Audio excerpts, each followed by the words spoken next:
That's You good. look All good. right. I see good lines there. Speaking of it, what's going on? We are live. What's up, everybody?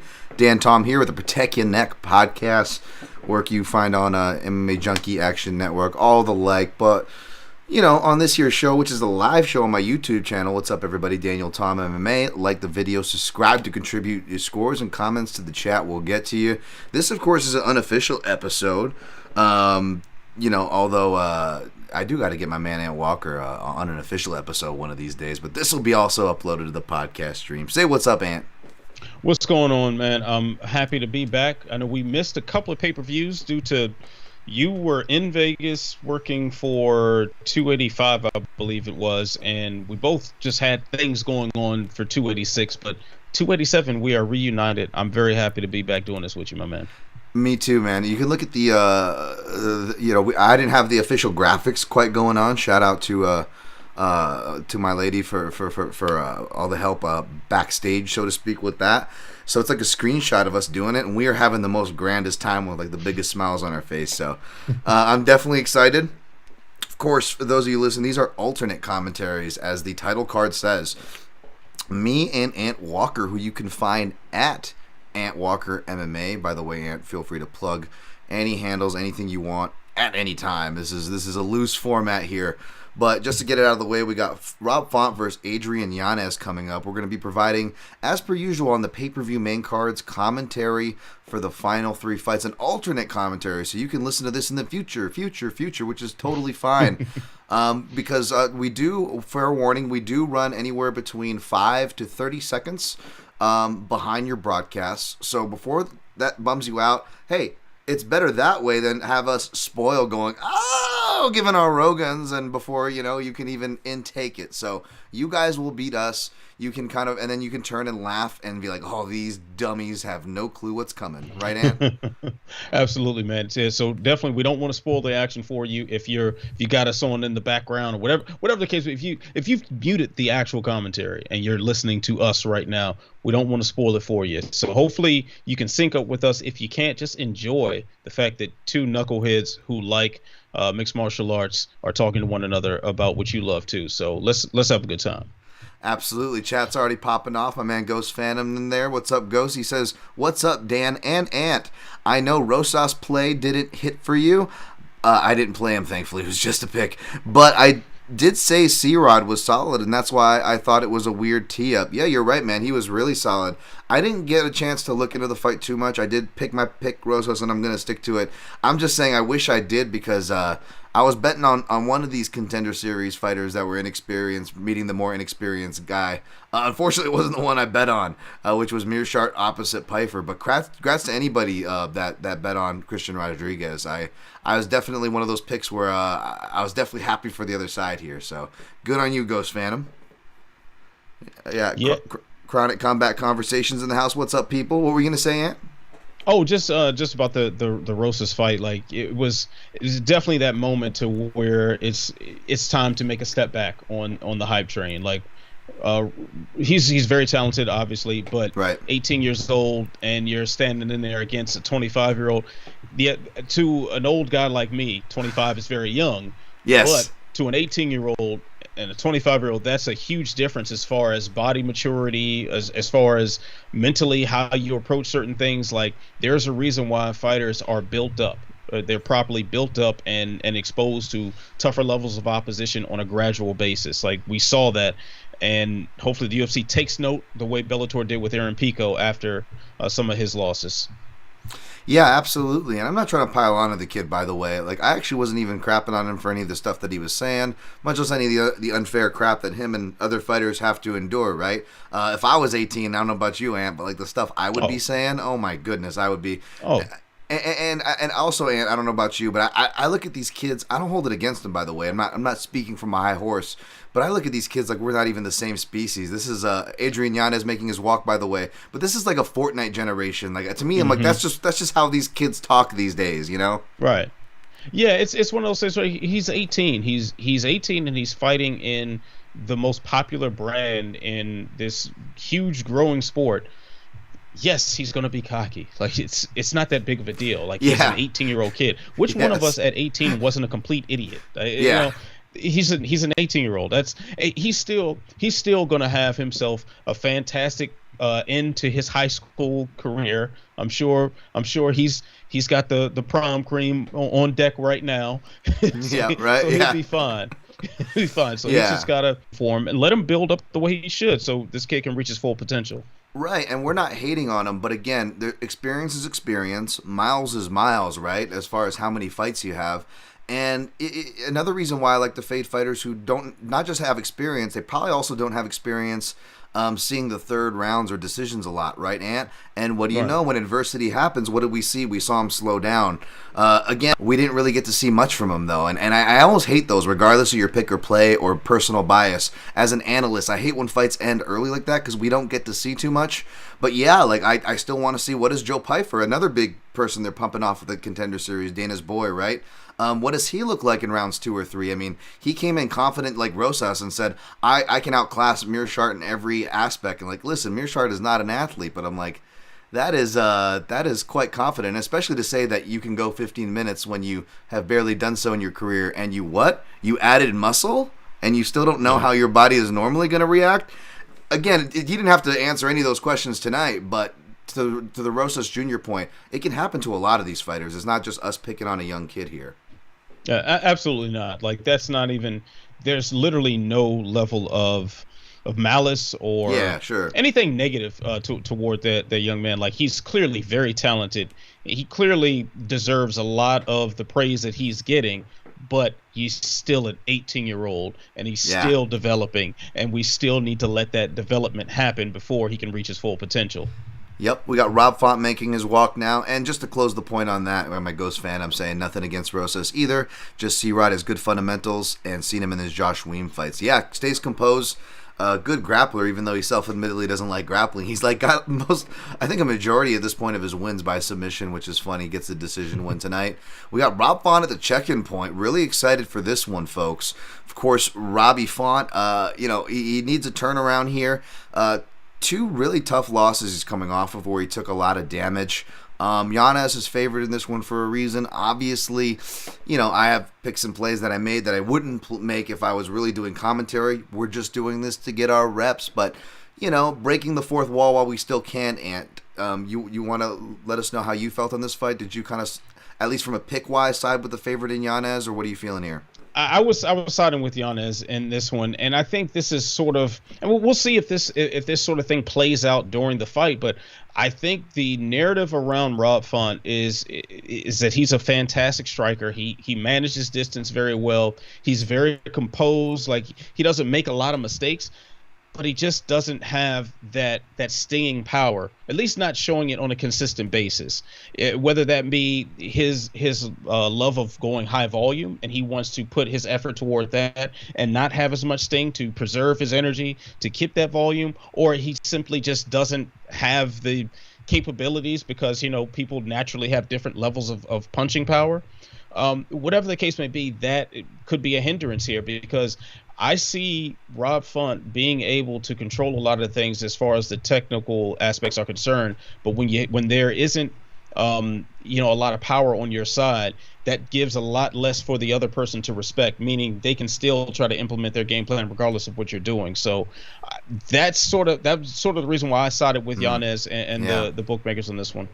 Yeah, no, I could totally see that dynamic, and it's good that you point that out. Yanez, of course, a counter fighter, and a common thread in a lot of Font's losses are fighters who can counter. Outside of that round 1 with Randy Costa, Yanez usually counters the jab well and straight shots well, so that's going to be a key for him tonight, something to look out for. But Font usually starts fairly strong, and let me get my hiccups out now before we really start rolling. And Yanez traditionally starts a bit slow. Those of you listening live, I will be providing markers. I won't get too annoying with them, but I will be providing them regardless of whether or not one of our streams drop out and we have to resync up.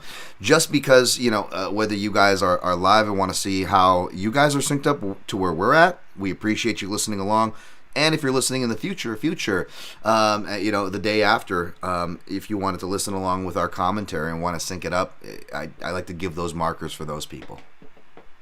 Definitely. So, This is pretty important contest here for bantamweight, just by how the division is shaping up with this bottleneck that's forming at the top, especially as Aljamain Sterling and Merab Dvalishvili sort of don't want to fight each other, where that conflict of interest lies. It just creates all this opportunity for some of these guys like a Yanez or a Font to either force their way into the title picture or reestablish their way back into that title contention. So I'm really, really excited for this one. All right, and here we go. Me too. Yep. And they're in round one. 455, 454. Jab, right hand. Yeah. Font looks like he's already committing to a little bit more power. That big right hand he swung right there had a little sauce on it. Yeah, trying to draw first blood is Font. And again, 1-2-3 with a miss. Definitely committed to that right hand. That three sort of looked like something he just threw. But that right hand, that's where the money was at. That's the one he really wanted to land, if you ask me. Yeah, I'm glad that Font is setting it up with feints. He showed a level change and a punch feint, a 1-2 from Yanez. Feints are really going to be needed to disguise against a counter fighter like Yanez. So Font already showing a good game plan. Pops a jab.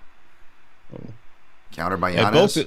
They both kind of landed right hands on each other at the same time there. Definitely can see the power differential right there. Oh, wow. Another right hand for Yanez. Good counter. Slip and rip. He's triggering off the straight punches already. I like that Font tried to change level in that combination. He's really going to have to get his variety up because Yanez seems to be getting a beat on some of these straight shots already. Yeah, we see, speaking to that variety, you see Font try to throw that elbow in there after some hand trapping. Absolutely. Wow, splitting the jab, circling. 1-2 from Font. More feints. Smart. Slight level change from Yanez. He's back. Oh, wow. Good jab by Font. Yeah, already some mouse from a right hand from Yanez. Mouse under Font's left eye, but he gets Yanez to go back with the jab. Oh, wow. 1-2. Oh, wow. Right hook. Yep. Font got stung by that one, looked like, but he recovered well. Off the break with a knee, Font in the break.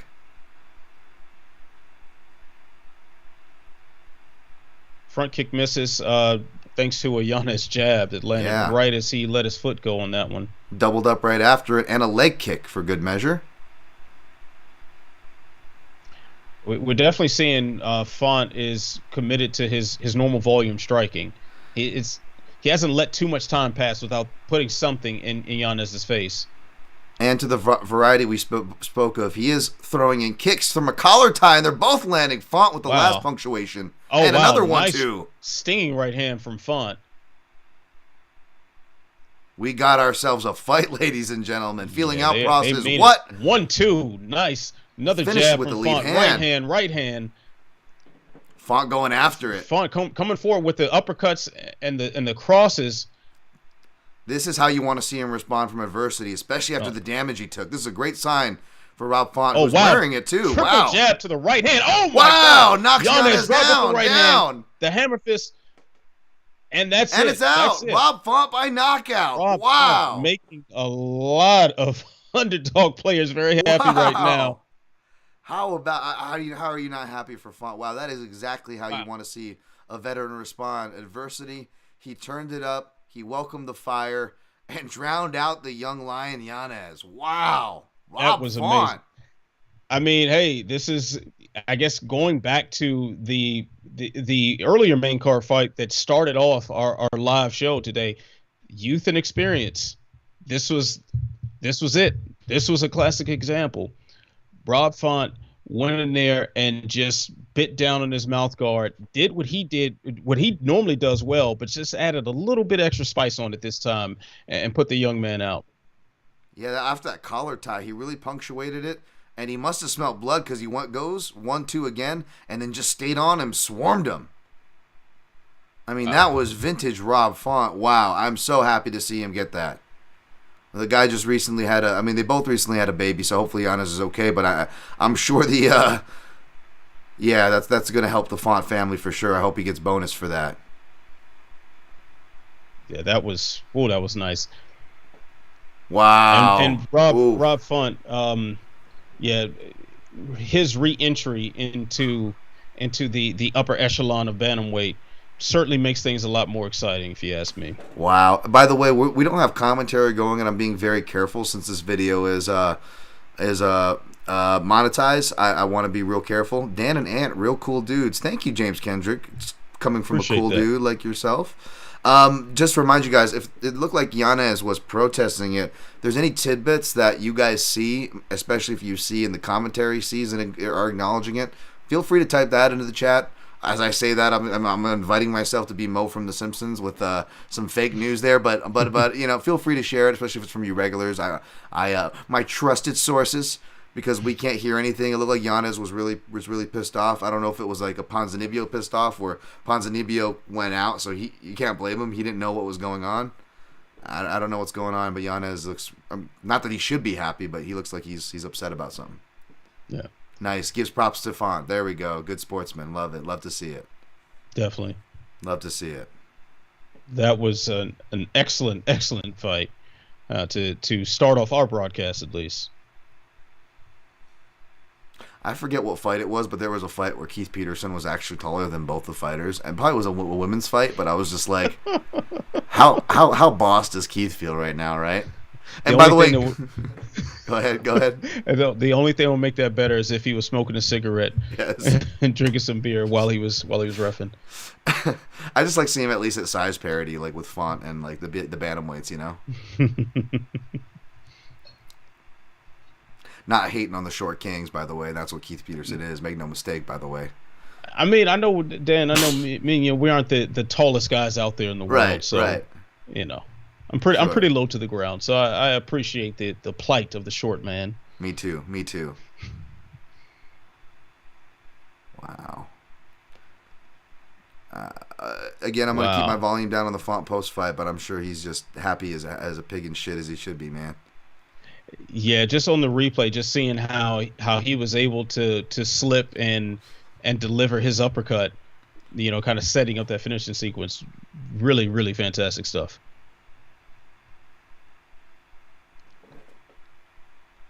Man, I'm very that was sweet. That was really sweet. Happy to be wrong on that one. Another reason why, outside of throwing a Yanez by KO in a round robin, I didn't put any real Skrilla on this fight. Wow. It just reminds me like why I don't like betting on fights. That too, yes. I just don't. It's just too many things can happen. It's just too unpredictable. Absolutely. And I'm too cheap. Dan Urban in the house. What up, Dan? I love you, Dan. Think Will Ferrell in Old School at the wedding. Think Will Ferrell in Old School. I love you, Dan. Yes. Oh, that's a great shout. My man, Dan Urban. Shout out to the Couchside Judges, by the way. Excellent podcast. You trying to brushing up on your criteria and whatnot. I know they'll probably have some work with some of the local judges, but the traveling judges seem to be holding their own tonight, so got to give them shouts. I even issued an apology, even though it wasn't like a big diss or anything.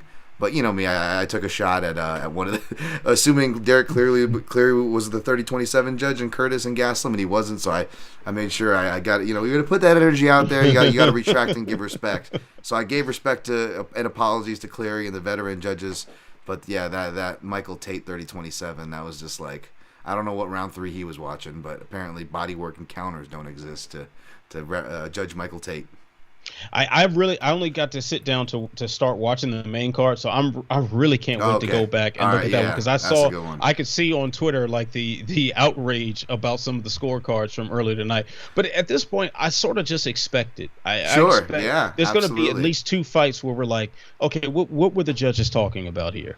Well, I'm jealous. I know, again, betting is you got to be careful. It's bad. Probably stay away is the smart thing. But I wish I could be at one of those houses that offer the split decision props, because you could just bet that not the winner, that the fight will be a split decision, and it's usually nice plus money odds. And I was telling people like which fights to bet. Like last week, 2 weeks ago, we were in Texas, so I was like, okay, you bet this fight, pretty much most of the women's fights, and my listeners made out, and there was been a lot of splits on this card too. So anybody betting those props probably made out tonight. Yeah. All right. Can I borrow $20? I know, right? Yeah. I haven't hit one bet all night. It's all gonna come down to these last 2 fights. But hey, man, I think I did pretty good with the energy on the last one. I was popping organically. Also, I was legitly happy for Font, even though I picked the other way. So, Oh yeah. makes it easy. Makes it easy. Oh, Karbopoulos Rosen, hello, love Fight Companions live. Been on South China Morning Post with Riggs and JHK and Chris. I love those guys. Always fun to jump in with you guys. Appreciate you being here, Karbopoulos Rosen. Y'all don't forget to like and share the video out. Appreciate that. Rain Lamina in the house. Font opening up quickly here. That he did. He didn't waste no time, man. He's making this a short Fight Companion. We'll see how the rest of these go. you know what? I'm glad that was mentioned right there in the comments, because you did point out as the fight was starting about Font typically starting fast and Yanez kind of being a slow starter. Yep. And when it's so crucial, if you are that fast starter or if you're going against the slow starter, and God forbid is that combination where there's both of them, that fast starter has got to press that gas pedal really quickly and establish themselves as much as they possibly can, because even if their opponent makes it out of that opening round, if you put on as much damage as possible, perhaps you're going to face a compromised version of them for the rest of the fight. And force them to jump out there and have to get on their game a little bit before they're ready to. I mean, that's beyond fight IQ, what you're talking about, Ant. That's like game plan IQ, that not just the fighter, but the whole camp and the coaches need to hold themselves accountable and apply. I mean, that should be a no-brainer. And again, I was complaining that we didn't get to see a lot from Piper from an analyst perspective, and of course would be complaining from my betting perspective. But props to Piper, because again, he had that same matchup tonight too. Gerald is a slow starter, and again, we can question Piper all we want, and probably we still should in later rounds. But what we do know is the guy comes to bang in the early rounds, and he went out and did just that. So yeah, you gotta press your edges and play to your advantages in this game. To Ant's point. Yeah, that was very, very well done by Font. That's the veteran move right there. So. Yep. We got James Kendrick saying Font came back. Love to see it. Hope Giannis is okay. Yeah, my sentiments exactly, James. You're a good man, sir. Appreciate it if we miss people in the chat. I'm going to try to get to you guys while I can between fights. Of course, easy to lose track. Right now we've got some Masvidal Burns promos. I will give the same cues to both my co-hosts, you guys alike, and whoever's listening in the future. Future. Okay. Yep. Yeah. What's up? Rain Lamina says Yanez is pretty mad and protesting. Not sure what the commentary is saying. Yeah, neither were we. Let's see what else. Dan Urban says yes, Yanez was mad because he was doing damage to Font's hands with his face and felt it shouldn't have been stopped. Yeah, I felt it was. I mean, he must have. That must shows that even though he didn't go out again, those shots must have been concussive and hard if he didn't realize that he was on the wrong end of it for a minute there. Yeah. Yeah, I mean, it's just another example of fighters being too tough for their own good. Because if you leave it up to Yanez, he would still be out there swinging leather. Consequences be damned. So this is why officials are where they are. This is why corner stoppages exist. Right. This is why there's a system of safety put around these fighters, because they are clearly, by their profession, not safe people. And again, speaking to keeping that same energy, but also speaking to the stereotypes of certain officials, whether they're judges or refs, Keith Peterson, in his defense in this situation, he's a ref that traditionally lets it go a bit. So, I felt like he let it go more than enough. And I'm somebody who picked and played Yanez. But yeah, I didn't see an issue. But I also forgive Yanez and any other fighter for immediately reacting a certain way. Like, you got to realize they're not all there. Yeah. Not only are they not all there, they also dedicated weeks of their life for this moment, and adrenaline's pumping. Thousands of people are watching them. There's a lot riding on it. Half their paycheck is on the line typically. So this isn't just a normal circumstances. This isn't you getting upset with the guy in the Walmart parking lot because you almost collided shopping carts. No, this is taller than both fighters was Whaley versus Carla. At 281. Yeah, that makes me that certainly was his that Family Guy smash cut scene where it's what was it? You're a dwarf among midgets or whatever. Yeah. He helps them get the cereal. Like it's like Keith with Warla and Whaley. Sorry. I'm not hating. It's just funny. It's just funny. I love Keith. He used to be he fought, so he does have he is a short king with some big balls there. Definitely not questioning the size of his cojones. And I think he was a hardcore kid like me, which I could totally see Keith Peterson not as a straight edge hardcore kid smoking cigarettes over there, but definitely at those shows. Yeah, does he have like a bunch of neck tats and stuff too? Doesn't he have a throat tat or something? Yeah, I think he sings in like a death metal band or something like Yeah, that now, which is probably a hardcore band, but I don't know. We'll see. Yeah, if you've got a throat tat, you're not a regular person. No, you're just not. No. There's a lot of people that went from music to mixed martial arts. Yeah, Keith Peterson, Robin Black, my nerdy ass. We got we are around. I used to rap, if that means if that. All right, there we go. There we go. Yeah. Of course it is. Yeah, there we go. All right. My stream just went out, so I'm trying to jump up there now. So. Oh, good. I'll give you visual cues, or you cue me in when you get back in. Okay. But gotcha. I got Masvidal making his walk now for Ant, and those of you following along. Rain Lamina, do you think that Mom Champ was robbed? Luana did not look like a legit contender in my eyes with how bad she looked. I wasn't watching that one too closely, so I cannot say.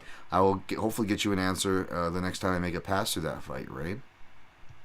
All right. Masvidal at the check-in point now, taking his jacket off on my stream. He forgot to take his shirt off, it looked like. He had to be reminded. Oh, no. He was being reminded to say slap hands with the teammates before they put the Vaseline on. Rain Lamina, is it me or does Gilbert Burns do that weird thing with his eye when he yells "Poha"? Yeah, he always does the weird eye thing. I love it. I don't know what it is, but I appreciate it. I'm back in. I've got Masvidal at the prep point now. Okay, and this is number 11, George Masvidal. It's listing his little stats there. Versus Askren, fastest finish. That thing went away. He just cracked his neck. His shirt's off, greasing. Okay. I don't know where you're at. He just was that Pitbull? That guy looks like Pitbull. All right, sorry. Yeah, he's taking his shirt off now. He is undoing the pants. Okay, behind. I see. Okay. I will. All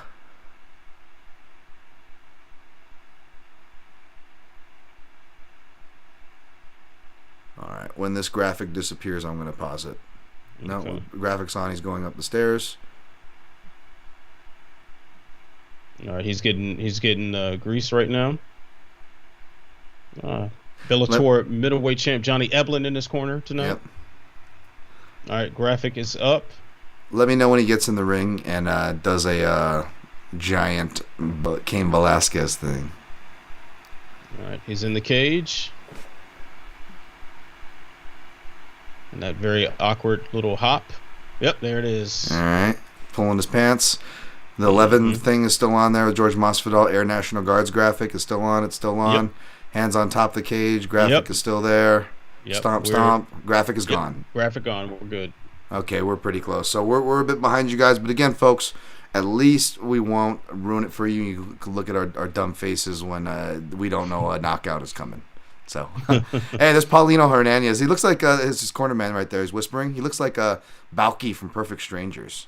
No, that's a random reference, but he looks just like him. I think that's where he's been all this time because I haven't seen him. He was at the art gallery in Beverly Hills. You didn't know? It's Serge, not Serge. I'm not a dishwashing detergent. So good. Him and Eddie just played so well off each other, man. I love it. Yeah, that was a good duo. Serge needed to shoot somebody at some point during the Beverly Hills Cop franchise. Yeah, I think with today's writing, they probably would have had him run in the middle of the last bad guy scene to reload him with some new weapon or something with some funny cameo. They probably would have milked more out of Serge with the testing audiences of today. Yeah. Serge needs, if they do a Beverly Hills Cop 4, Serge needs to give the man a gun. Let him wreak havoc. Dan Urban knows what's up. Wow, Balky. Balky Comos references why the people love you. Yes, I feel less crazy when you guys actually understand my references and less old too. So thank you. All right, man. So this is with our sound low to the point where we really can't hear a whole lot. Just wonder what reception Burns is getting compared to Masvidal. Of course, a lot is being made of Masvidal being from Miami, and Yeah. he's definitely one of the fighters that you associate from that region. You think him and Kimbo Slice essentially when you think of fighters from Miami, but Gilbert Burns trains in the same area and has lived in Miami for some years now. Like this, he is as much of a Floridian as Masvidal is at this point, I'd say. So. Yeah. What's the reception like? Feel free to hit in the comments if the commentators are mentioning it. If you guys notice anything. Burns getting booed despite training from Miami, Rain Lamina says. Wow. All right. Had a feeling that might be the case. Wow. But, I mean, it's just like the same thing with the USA or the cheering for Mali against the New Yorker in New York, Yeah. The crowd to its own detriment is just stupid on all counts a lot of times. I'm sorry, folks. I'm sorry. Yeah. I just really, if I hear a USA chant when Cejudo and Sterling fight, I'm just gonna laugh hysterically and just kick my camera over. Yeah, like the first Florida show back in the first one from the pandemic, God. Where they were like, they assumed every person of color was not from the U.S., so like they would find themselves chanting for like the non-U.S. person in an attempt to be patriotic. Like, oh, guys, it's like, oh man, Florida man, it's an arena full of Florida man. We have to remember that. Yeah. And that's no offense because I have a lot of good friends and listeners to the podcast from that area, to the point where I remember people, would reply guy me going, "What are you talking about? There was no racism here." And then like, my white friend who served in the military who is in Florida and was live at the show goes, "Oh no, there's actually been a ton of racist shit being yelled all night."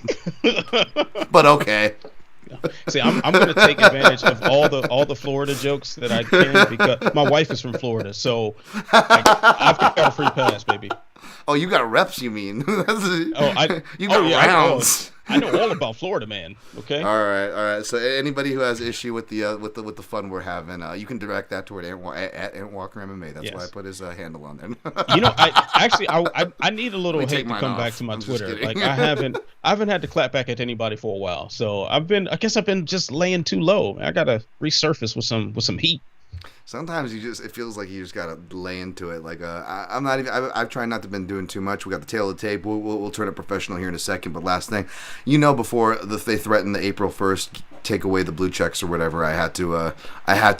This motherfucker paid for Twitter meme somebody like one more time. Before they hid who can and can't. I had to get someone with it one more time. I'm just gonna assume everybody paid for Twitter now. Yeah. And again, if you're from Florida and you pay from Twitter, well, we do not hate you. Okay, we love you for being here. Please do not hate us. We're having fun. We're having fun. All right, fights are getting underway. All right, so Balky for Perfect Strangers in the background. Now it's in all your guys' head too. Now you guys are stuck with it.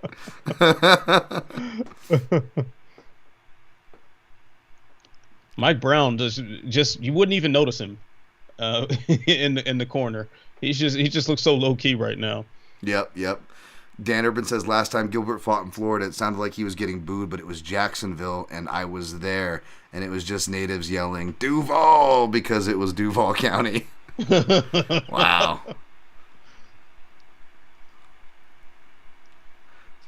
Duval County sounds like it gets drunk off of Keystone Light. I'm sorry if you're in Duval County. I just had to say that. I have to throw that out there. They're not drinking Bud Light anymore. You know that. I feel like that is a sponsored by Keystone Light County. Yes, it was UFC 261 we was referring to. You're right, James Kendrick. Correct, sir. All right, Burns looks like he is cameraman always with a lady always zooms in on the ladies with their bosoms about to fall out. Classic. I remember one of the U.S.-Mexico shows, like a cameraman was kind of late to his posts, and there was it happened to be a very good-looking Latina lady in a nice dress, and you see the camera shaking like Peter Griffin is running toward her, like just trying to get the shot. I was like, it's like horniest cameraman of the year award. Anyways, he would have got there faster if he took his hand out of his pocket.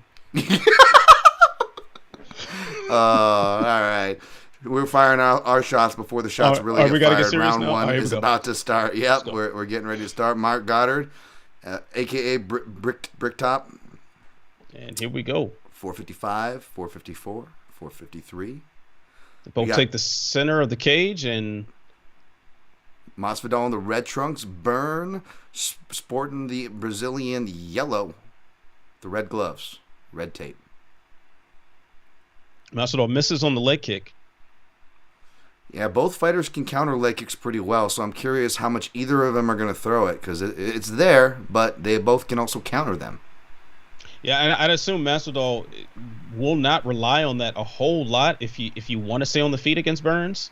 You don't want to give that leg up too much. We'll see. I mean, Masvidal he can take chances, and that being said, inside leg kick lands. See, with the feeling out process, it's all business now. See if Burns can shut out what should be a pro home crowd and was not for him out of his head now.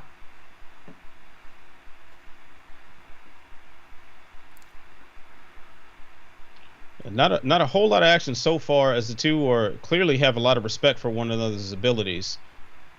Yeah, both fighters very dangerous, especially early, and they both seem to know that. Well researched on the other. Of course, Burns, Florida camps here.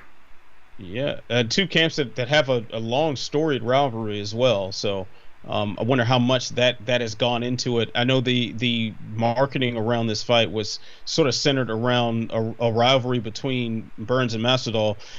Aside from the camp affiliations, didn't really see a whole lot to indicate that there was any legitimate sort of beef with one another, at least until the contracts were signed. Yeah, absolutely. It's definitely one of those cases where it's just the dogs that are aware of each other in the park, even if there was no real incident, like a Leon Edwards-like incident, so to speak. Right. Missed jab from Masvidal, feint from Burns. Yeah, both seem to be playing pretty conservative right now. Burns, I wonder if he's trying to set up entries or just trying to make some reads and burn some time on the feet before he turns it up. But we're almost at the halfway point of the first round now. Step in with the left kick there, partially blocked by Masvidal.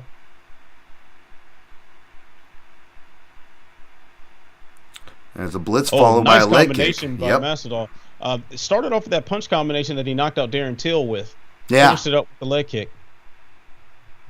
Yeah, nice punctuation and another leg kick. Burns and misses. Two kicks from Burns. He's going to have to put more together, though, and build off of it to get to Masvidal.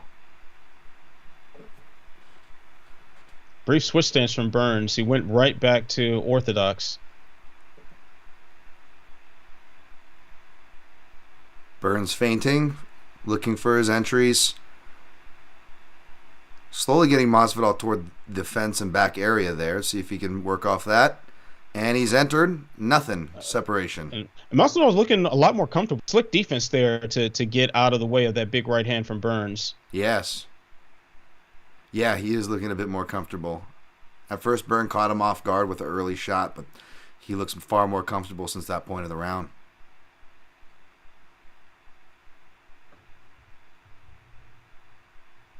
You got to wonder about Masvidal's mentality right now. He's on a 3-fight losing streak, fighting again in his hometown. Last time he fought in his hometown, was the Usman rematch where he got knocked out. Been talking about retirement and saying if he came up short in this one, then he'd probably be hanging up the gloves. Just wonder where his head is right now, because just came off of a successful running of his Game Bred boxing promotion. Where is Masvidal's head right now? Well, there's only one place it's got to be, and it's on the man in front of him. 30 seconds to go. Temperature's turning up. It was on the end of Burns' gloves. Yeah. With that right hand. Burns also has returned a couple leg kicks in the last 30 seconds. Still a competitive round, though. Knee misses. Right hand. Biggest shot of the round by Burns. Tongue stuck out from Masvidal. Got to think that hurt him. Yep. That's a good sign that it hit. Burns with some aggression and a takedown at the end of the round. Down. Wow. Knowing that he can get that. The round. And some punches making worth of it. Yep. I think that secures the first round for Burns. that might do it. That might get the first round for Burns. I definitely can see We're, some scorecards going the other way as right. well. Um, but very curious if we find the judges being relevant at the end of this fight. Curious what they're going to say. Yeah, our scores mean nothing, folks. We're calling the fight. Feel free to enter your scores in the chat, though. I'll try to get to them as I can. Thank you guys for all the comments. Dan Urban, here's a person I respect. Low output round, likely Burns, but not that I don't respect you guys, but Dan Urban, scoring is his thing. He goes, likely Burns, but could see this round being split. Yeah, totally. I mean, it wasn't very active. I guess I was reacting more toward the end. Burns was landing some flurries, turning it up the last minute of the fight, and then about 30 seconds in, lands probably the biggest shot, and then punctuates with not the takedown itself, because that is merely a positional change unless it's an impactful takedown, but he scores the ground and pound after. So A for effort at the very least. We'll see where the judges land. We're about to start round 2. And here we go. Round 2 underway.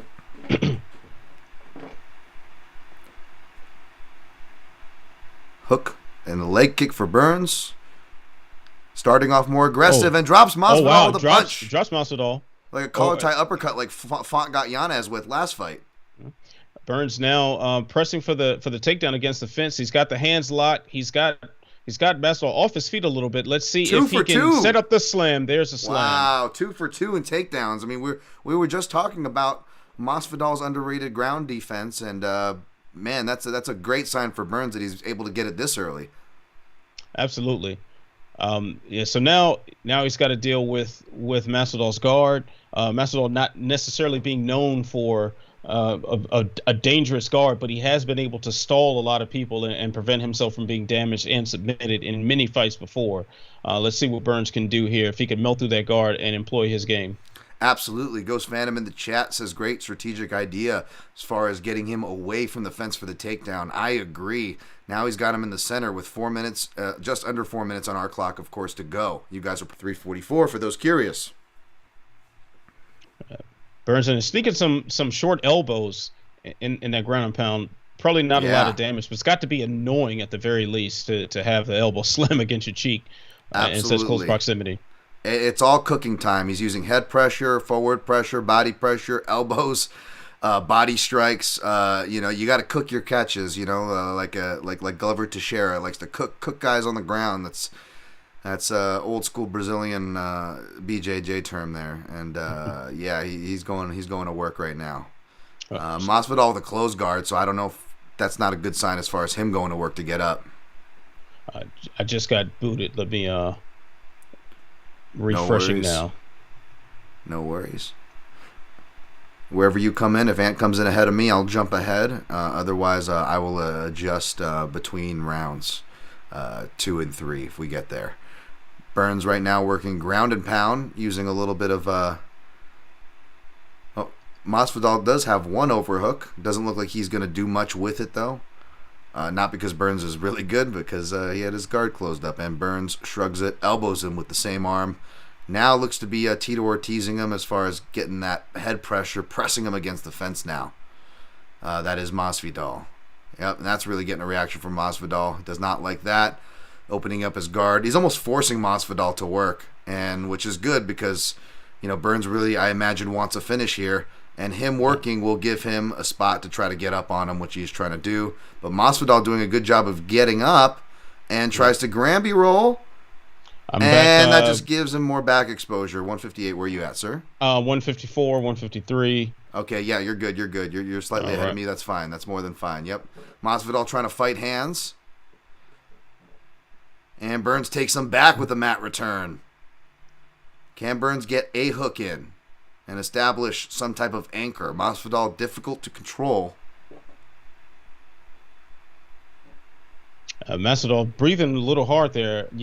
Got to wonder how this grappling, all this takedown defense, it can wear away at your gas tank for sure. And then to have someone like Burns on top of you for this prolonged period. Right, keyword someone like Burns, right? Yeah, that's the man definitely knows how to use his pressure and his denseness. He's got the he's essentially got a giant Brazilian My Buddy doll on him right now. Burns with a full afro, which I love, by the way. A little shorter on fight night. He didn't throw it out. Yeah, Coming out so much. He's just I wish he used the pick, just kind of let it flow a little bit, but more it's looking good punches. on him now. Yeah. By the way, 8-year-old Dan Tom, or 7, whatever age I was, where I discovered I could not grow an afro, very disappointed. Very disappointed. Oh. I've accidentally grown many afro in my life. Nice. All right, separating off the cage. 26 seconds left to go. Yeah, he looks tired. Still managed to throw a pretty hard body kick there, but I think that took a lot more out of him than it took out of Burns. Yeah. Kicks are not, as you know, they're not easy to throw energy-wise. Oh, they hook at the same time. Burns looks like he got the better of that one. Adds to the damage that's accruing on Masvidal's left eye. Yeah, Masvidal going back to that switch stance cross to that same thing that knocked out Darren Till. He landed earlier in the fight. I believe he landed in the first round with the leg kick at the end. He keeps going back to that, but it's looking more and more labored every time. Yeah, and that's the thing, he's been going for more of those kind of flashy moves and less boxing savvy things as time has gone on. Shout out to the one of my dessert podcasts, MMA Vivisection. I think it was Zane Simon or Conor Rebush saying that it's almost like Masvidal realized he was an athlete, like in the last year he had his athleticism before it finally went. Like he went his whole career just being like a slickster young veteran journeyman, and then he has this crazy burst of popularity around the same time he figures out he's actually an athletic dude. He actually found out he's a Cuban 38. You know what I'm saying? Yeah. Yeah. He just all of a sudden like, oh man, I can throw flying knees. I can. Yeah. It's like I can explosively charge in, and you realize it about 6-7 years too late, considering his career arc. Dan Urban says, all right, I don't expect to be discussing round 2 for Monday. Yes, sir, that is one in the clear, but sounds like you guys will have your work cut out for yourself on the prelims with all the WMMA splits, which I know you love almost as much as Bellator controversial decisions. To that same switch stance punch. To no success there. There we go. 4:43, 4:42 roughly on our clocks. Feints from Masvidal.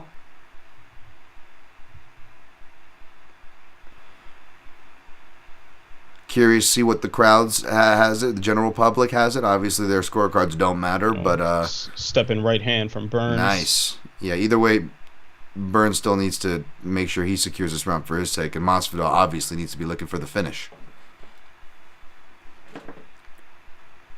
Yeah, Masvidal now seems to be reserved to throwing single strikes now. Yeah, I wonder if Burns needs to catch his breath too, or he sees that maybe we'll step on the gas and try to punish him with some pace here.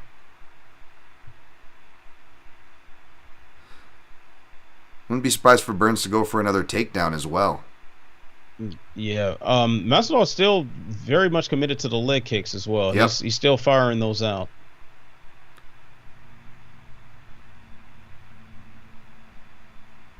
Yeah, Burns definitely seems to be taking the gas off right now. Mm-hmm. As Masvidal is sort of mustering up the energy. Well, he just put a lot of energy into that spinning kick. back kick.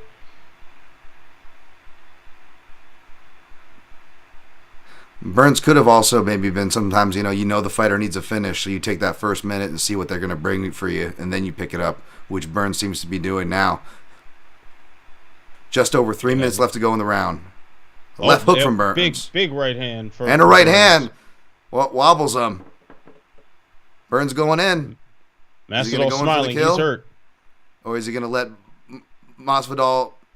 Is Masvidal going to bluff him away? Will Burns buy the bluff, or will Burns keep pressing him? Goes for a left hook, misses. Burns in sort of like a controlled press right now. He's staying close, but he's not staying perfectly in range the entire time. He's not throwing a lot, but he's staying in Masvidal's Let space. Masvidal come back. Let's see if he answers that right hand from Burns. Coming back now. Pushing him back. Uppercut. He's got him hurt. Right hand. Let's see if Burns lets it go. If I was his corner, I'd be screaming at him right now if I was Henry Hooft. Oh, Oh, a right hand. Another one from Burns. another right hand. Measure pressure. Another right hand. Masvidal waves him on, keeping his back to the fence. My goodness, they are going at it. Masvidal with a leg kick. Block and shot a right there. hand. Yeah, blocked. I wonder if Burns is too tired to press the advantage. I'm starting to Now think he's coming that back he's again. a lot more fatigued than we're realizing. Yeah. But he's giving it in bursts though. Yes, you're right. I was about to say that he's fighting in bursts. Oh, and a takedown. Can he get it? Takedown attempt. And Masvidal able to stay upright. They're still against the fence. Burns with some head pressure. Let's see where he wants to go. Does he continue? We'll see where his energy's at if he wants to continue with this takedown. He does have double unders. He's a good position. And trying to turn him, and gets him down. He is down. Side control. Minute to go. Does Burns play it safe? Does he go for the finish? Forearm to the throat. Whoa. Dropping the elbows down. Elbows. Brutal elbows. Looks like Masvidal able to get a half guard going. Burns going to lock up a head and arm. Nope. Maybe he'll use it to pass. Trying to pry himself free to posture up, it looks like. Oh, he's going to trap the wrists. And let's see if he goes to Pound Town here, if he can trap the wrists. 19 seconds left. He's taking his back. Taking the back. Oh, he's got his arm around the neck. Nope. And Masvidal goes in for a signal. This will see the bell. And we are going to the scorecards, ladies and gentlemen. The fight is over. Let me mark that as a miss. Oof. Yeah, Devin, I don't think we'll do a reverse sweep tonight, folks. I think we'll. I'd be very surprised if we got a hometown decision. Yeah. My guy Dan Urban, the scorecard I greatly respect, has it 30-27 Burns. That's 30-27. Let's see it. Sounds respectable. 29-28, I think, would make some sense too. But Burns really put it on in that last round. Like when he unloaded, he was landing at will. Right. The bet didn't cash, folks, but the pick was right and the analysis was correct. He was going to have a big third round. Didn't get the finish, but he did have a big third round. So at least I wasn't completely crazy. No.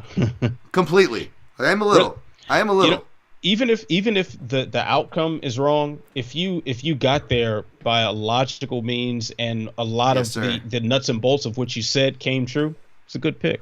Well, you know what's funny? I said this and I shouldn't have said it. I said this is one of those nights where you can always get reverse sweep on any night, and I'm definitely maybe looking at that depending on how this next one goes. But I did say I'm like, this is honestly a fight where I could get reverse sweep, but I won't feel bad because I don't feel like I made crazy picks for the numbers. It was one of those where I was able to show my work as far as a math equation. So, but like Johnny the Greek said, in this game, bad bets cash all the time. So that's just how the game goes, man. Seldom do the good guys win, right? You know what I'm saying? We see it all the time, man. You know what I'm saying, right? I mean, absolutely. There's a reason why we have so many chalkboard scratching post-fight interviews to pick from in this game, if you know what I'm saying, right? Because those are the people that win. Yeah. Absolutely. I'm happy to say that I've missed just about all the post-fight interviews tonight, but I'm sure I'm gonna go back when I rewatch stuff like, oh, that's pretty bad. Listen, and by the way, nothing against anybody who's religious in the house, all love, right? But I will say we broke the record for Jesus shout-outs, for thanking Jesus for blood and violence. We broke that record, which was already a pretty high bar. that's an amazing record to break because Because it's pretty high already. no one is devoted to Jesus more than people that beat up other people for a living. It is quite amazing. It is quite amazing. I remember that one event where someone dressed up. I think it was like the Apex, which was perfect because it was intimate. Somebody dressed up like Jesus, like he looked like Buddy Christ out there, like from from fucking Dogma. Like this would have been the perfect card for him to be out there. So after everyone says like Ignacio Bamondes said it, and I actually would have been there as the Jesus. I would have been like, thanks God, thanks Jesus, and I would be like, you're welcome, Ignacio. And especially if it's the Apex where it's loud enough for them to hear and see you, and you just throw them off. Yeah, I got you. I need to see the guy in the Jesus outfit bring a sign that says "I'm the reason you won" and just hold it up after every victory. Or when the camera goes to the guy in Jesus, hold up a winning betting ticket, goes no, thank you. Just to really piss people off. He's out there gambling. Sorry. It's like the camera when they're showing the celebrities, the camera turns to the guy in the Jesus outfit, and he's chugging his beer, and he's hitting weed off a vape pen. I was gonna say the Just Bleed guy. It was not the Just Bleed guy, but the dude smoking weed in the background of that legendary GIF. He like reappears behind him just for that special occasion, wearing his Kangol fucking hat or whatever he was to date the times. All right, so I believe Masvidal is taking his gloves off now, so looks like we're getting the retirement announcement. Yeah, as we getting a retirement announcement, this is where you guys can fill us in or comically mislead us. So,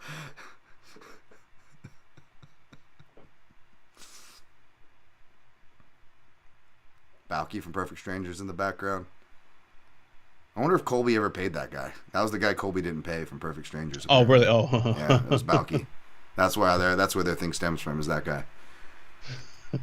Not blaming him, I'm just saying, Oh, yeah. Pay Balky, man. Yeah. So, Masvidal is retiring from mixed martial arts competition, at least now. I wouldn't be surprised at all if he resurfaced in the UFC or in some other promotion, in the near future. But he might also resurface in the prison boxing matches from Undisputed. So. Right? Yeah, no kidding. That's a great shout right there. Ving Rhames, Wesley Snipes. Yeah, They may have been busted for taxes, but only one can be undisputed.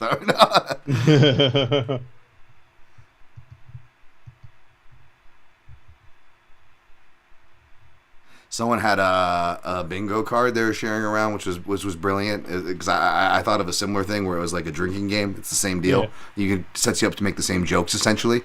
And I was gonna say like awkward post-fight political speech should always be a square for events. Yeah.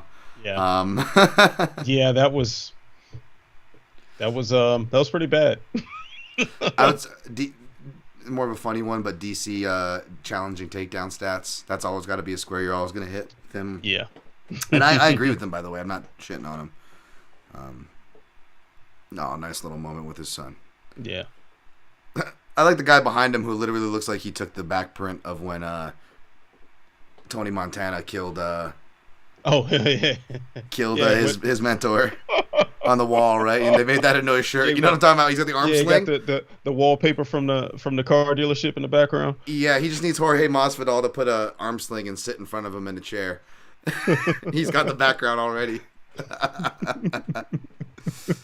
Oh man! Hey, by the way, Burns posted like, don't you remember Scarface? What happens to Scarface at the end? He posted him as the Colombian dude with the double barrel shotgun. But You know who I always associated as that guy was Paulo Tiago back in the day. I was like, Paulo Tiago, the guy who killed Scarface. Yeah. And he was a Bope guy, so he probably killed a couple. Yeah, he was like he's killed a few drug lords, I'm sure. Yeah, he was really about that action. Jesus Christ. Like that's what the guy did for a living. Paulo Tiago. Dude, he was fun though. He wasn't like super technical when you go back and look at him, but like he was fun. Yeah, it's like his run, like where he was just upsetting folks was like a couple years of just like some savage violence with that guy, and then knowing his backstory, be like, yo, this is a genuine like artist of violence. This Yep. man is part of the most like the most hardcore police force in the world. So yeah. Yes. Yeah. By the way, Rain Lamina says Masvidal retired, and then he. We just went black. Hello. No, Oh, I that see was you. me. Oh, okay. That was me, and then I just did not add us. Okay, well, we're back. We're back. Oh, let me add this camera instead. That's a bad camera to add. Whoa, there's 3 of me now. Let's minus this one. Oh, triple the love. Let me minus. Let me add me. Sorry, I'm doing a little juggle to you guys. We'll get this. We'll get this right. Minus him. Now I'm gonna re-add me. I want to re-add Ant. And yeah, I don't know why it's got us in thirds now. That's funny. I figured this. Well, I figured this out. Oh, there we go. Hey, all right, cool. We're back. He says, then called out Dan Tom for a fight at EXC. Elite XC? That's funny. Just kidding. No, Karmbopoulos Rosen says, then a shout out of Trump as the GOAT president. Cringe. I figured he was going to shout out the Trumps because then you bring him there to the event. Yep. James Kendrick, not lying, but who is Brandon thing? James Kendrick? I think. I don't know.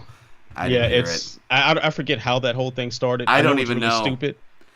It's like everything I see on Twitter now, where like there's just every time I scroll, I'm like, "What's this?" And I have to stop myself and go, "Do I really want to take the time and find out what everyone's talking about?" It was like probably one of those things for me where I just tapped out. I was like, "I don't care." Dan Urban, here's the hard-hitting questions. Do we agree that Scarface is overrated, ? He says, or did I just happen to see it after watching 80% of MTV Cribs episodes? Yep, that's probably it. And people showing the DVD praising it, and my expectations were way too high. As a hipster who would be turned off by the exact same thing, not saying that you are, that's why you got turned off by Scarface, Dan. I'm just saying I could understand that, and I'm guessing that's why it is. I'm not like hailing it like people on the MTV Cribs, but I don't know. Maybe it's me growing up with not that just being like the gangster film, whether you were Italian, black. There's so many people that identify with that movie. If you just like films like me, you like Al Pacino, Oliver Stone stuff, or seeing what they did. I don't know. I got an appreciation for it. And you know what? I love 80s synth more than anything. You give me 80s synth tracks with some Miami, some Florida backdrops, Michael Mann, Manhunter. You guys know what I'm talking about? The original Sounds of the Lambs. Oh, yeah. I fuck with all that. So you're asking the wrong guy. I'm biased, but I'm all about it. The Scarface soundtrack is incredible. Like the Scarface soundtrack is flawless.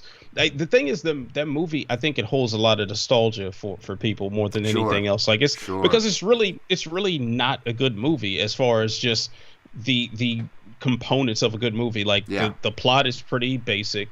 The acting, I don't think is really all that. Really, it's one of Pacino's like worst performances, by far. Like he's so over the top.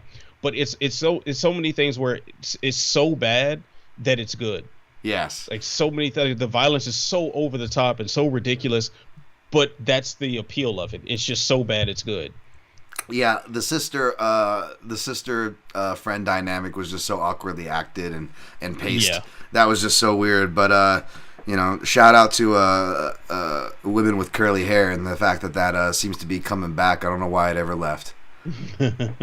Sorry, I love girls with curls. I appreciate some girls with curls. Yeah, she was a little fine thing back then. That's right. Dan Urban says yes, Ant. So he agrees with something you said very passionately. So good news there.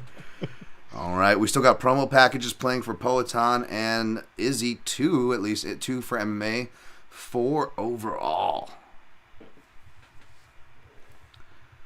We'll see here.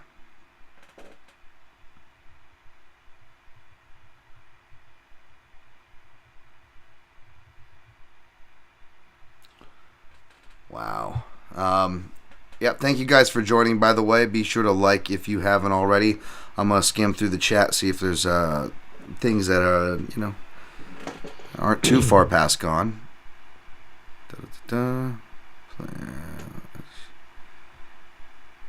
Burns doesn't like this leg staple from half guard. Yeah, I thought he was going to go for it, like Khabib style. But I don't know. Masvidal also very slippery in those scrambles too. He might have been trying to just beat him to the next step, and maybe not trying to live or die on that step, and which he did. He went for the back. So man, he went for it. I can't complain as a guy who bet him in round 3. That's all you can ask for. Is that they go for it, and sometimes. There's a lot of reasons why they can or can't. A lot of crazy stuff in there. Back to what Ant said. It's such an unpredictable game, folks.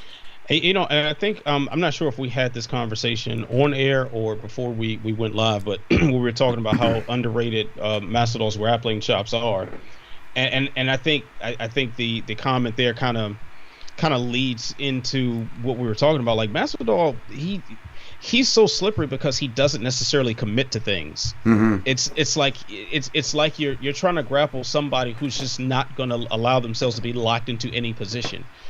So you can't really, if you oversell yourself on one thing, he might have slipped out and he's moved on to something else. Like he creates opportunities for himself by not committing. And which is as someone who is not very good on the ground myself, like that sort of mentality can be very useful against someone who's just better on the floor than you, to just not commit to certain positions. Like if you're about to get taken down, to already have your hips sort of shifting, so that when you hit the ground, you can scoot out a little faster. It just saves you those milliseconds, which can lead to scrambles. Yep, absolutely. Masvidal is real good when it comes to that. We still got promo packages rolling. Let me see. I'll update that later. We got James Kendrick. It says, "Nothing's gonna stop us now." Starship from the movie Mannequin and The Time of My Life from Dirty Dancing are two of my favorite jams from the 80s. Do you like that, Dan? James, do you ever listen to the audio versions I do of these? I think you brought it up last time, the Mannequin soundtrack. And what I do, as I often do, I'll try to tie music with either relevant to the upcoming episode, upcoming fight card, or something I said in the episode. It'll have a tie-in. And I went ahead and I made Nothing's Gonna Stop Us, and then Drives Me Crazy is some Fine Young Cannibals. I used that for the last podcast because of you, James. So yeah, I like it. Dan Urban says, also I watched There Will Be Blood this afternoon for the first time, and I have an issue if you ever do the Dan Tom. And I have an issue with if you ever do the Dan Tom movie breakdown. If I ever break down that movie, I'll bring you on to talk about it, Dan. I haven't seen it in a minute, to be honest. Milkshake. It's been a very long time since I saw that, but yeah. I remember liking it, but I think I was drunk when I saw it too, so I don't know. Rain Lemon, yeah, I know there's that too, right? Rain Lemon asks, Alvin asked this on a previous podcast, but why is there so much toxic hate when Adesanya fights on both sides? Like, fans hate both him and his opponents. Like me, I'm a big fan of Adesanya, but the need to trash talk everyone is just weird to me. So you're asking why he gets toxic hate? Well, I mean, he's I think that's several different angles you can take that actually one. Yeah, there is. Because his personality, he's a polarizing person in the fact that he's very direct what he says. He has very cringeworthy references to things. He's the dog collar thing. I mean that's They're corny taking as it off right get now. Yep, they just took it off. That's like the corniest thing ever to wear a dog collar because you got the dog in you. I think is what he said in the press conference. Hey, so he just had to turn people off. He just had his wrestling coach, I believe, take it off. I don't know if there's extra meaning for that with all the wrestling talk, right? So. Oh. Just sorry to interrupt, but I just want to throw that in there. No, but yeah. No offense at all taken on that one. I think also too you can't ignore the fact that he is a black champion. Yep. Who speaks his mind, and typically black athletes in general are expected to be humble and expected to be grateful and all those other things when when they have success. He's not that guy, so that's going to inspire a great deal of hate. I think he's also fought some very polarizing sort of people and just some very interesting personalities. Someone like a Marvin Vettori, who's just a weirdo. Yoel Romero, another weirdo. Anderson Silva, a beloved fighter, yes. who has his weird moments. Like he's Robert Whitaker, another beloved fighter too. Like he's fought these people that elicit these huge emotional responses from people as well. So he's going to get some of the good and the bad of that from his opponents as well. Absolutely, yeah. He's definitely polarizing, which I always say. When I'm saying good things or that I like Izzy, I say, that doesn't mean I like everything about him, but that's a caveat that I give to all fighters, right? Like, he can be polarizing, and to the extent of, like, all fighters, once you start to get to know their personal lives or their politics, right? Like, there's going to be something that rubs you the wrong way. So just, just I don't know, do whatever you want. Like, just try not to look at it. But then there's the more obvious stuff to where, like I said with Usman the other week, where I found myself, even though I picked and played Leon, I found myself rooting for Usman toward the end of the week because I was seeing all the unfounded stuff. Again, Usman says stuff like Adesanya or any other fighter that I might not agree with, but I'm not talking about that, Ant. I'm talking about just the outright racist BS stuff. But then there's a third layer with Adesanya, right? Where, like you said, there's a way people think black athletes should or shouldn't be. And this fits that box as well as just the men masculine box, where people feel like whether you're a black man or just a man in general, you need to be a man or a certain way. So the fact that Izzy is secure enough with himself that he can paint his nails or wear jewelry that looks like a pearl necklace or something, or wear a collar, hair pink or whatever he wants. Yeah, which isn't like nothing crazy. I don't know why that's crazy or controversial, but he also gets crap on that front too, and a lot of it is that kind of BS that this dog whistle masculinity stuff. We're not trying to turn the show into that, but just answering a question. I think those are the basic three layers that you see people coming at him for, and two of those are one of them you have your right on your opinion, but two of those are outright BS.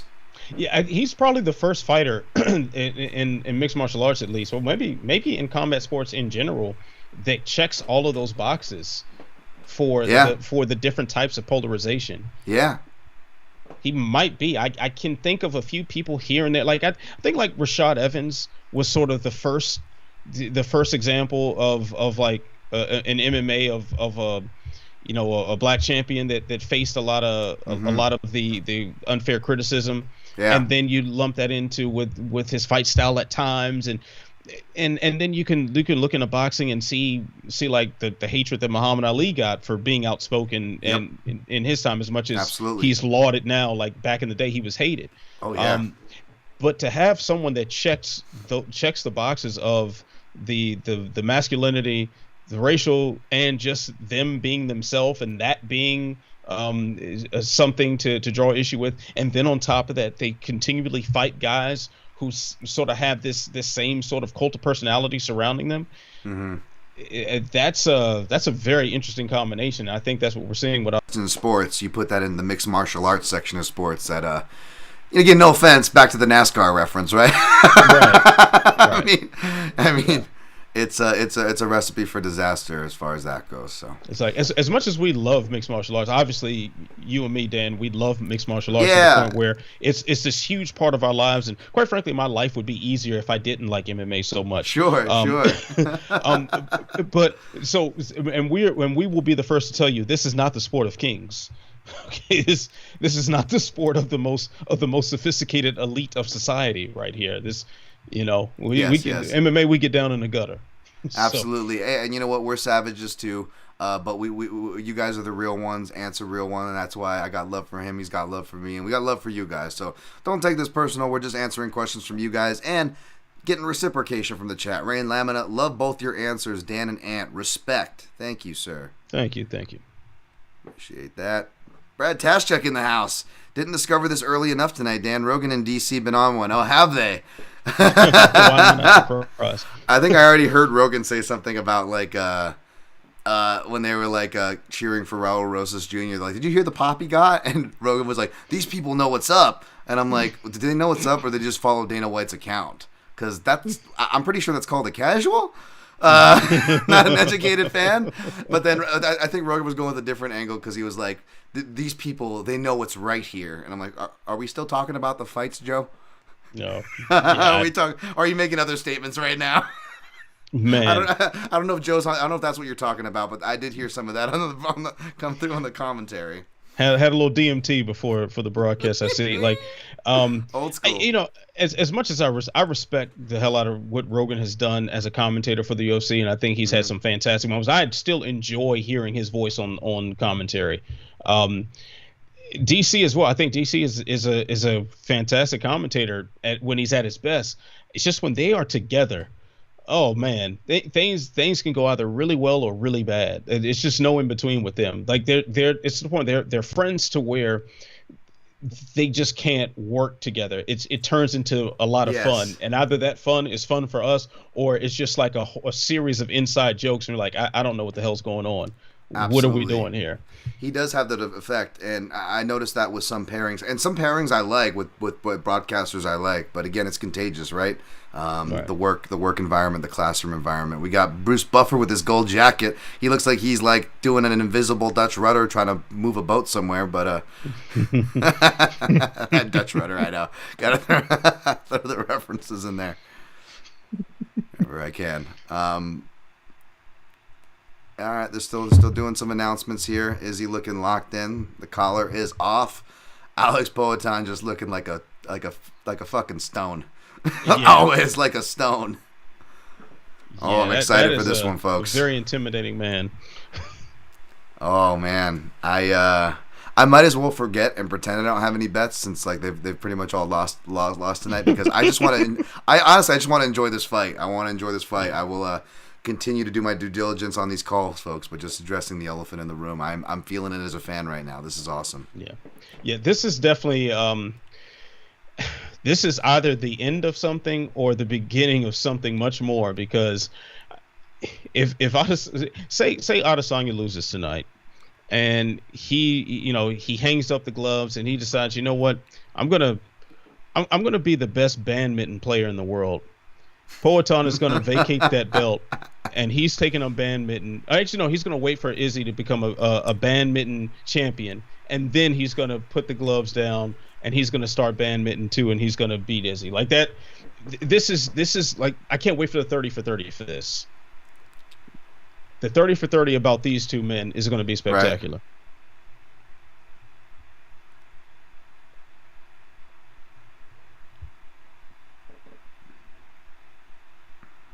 Wow, no love. Now I'm hearing enough to hear the crowd is showing no love to Poatan right now. Wow.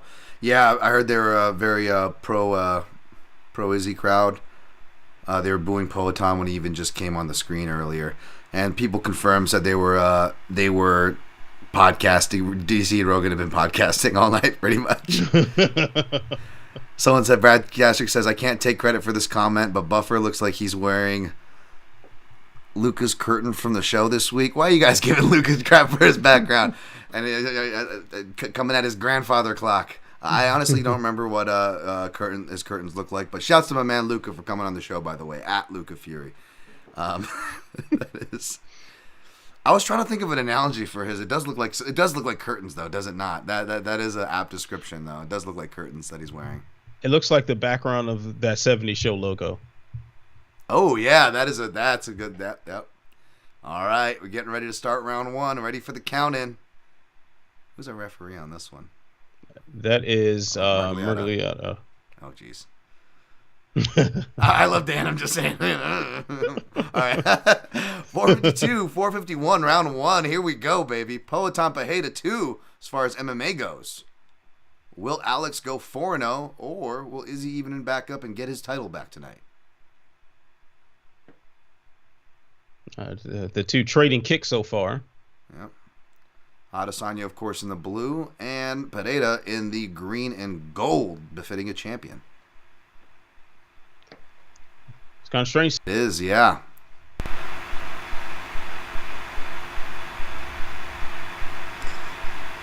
A little bit of a southpaw look. I think that this would serve Adesanya well. Pereira didn't have the best looks against the southpaw, neither did Teixeira against Jamal Hill. And as expected, Adesanya really leaning into those feints, as he always does. Yep. He just needs to be more aggressive. He can't be on the back foot. Let's see if he's being aggressive to set up takedowns or just getting back to old Izzy like his supporters should hope he does tonight. Now, if you're Adesanya, staying off the fence has got to be crucial to the game plan tonight. That seemed to be where all Hmm. of his trouble was against Bejarus, and obviously that's where the finishing sequence was set up. But seemed to be the consistent troubled area for him the entire time they fought last. That's right. Common thread for both fighters was forward pressures when they found their most success outside of Adesanya's round one moment, which was off the back foot. I'll be looking for Poatan's jab. That was a quiet theme. It was really effective, and he really didn't do it that much. See if he does it more. But right now, they are testing with the kicks.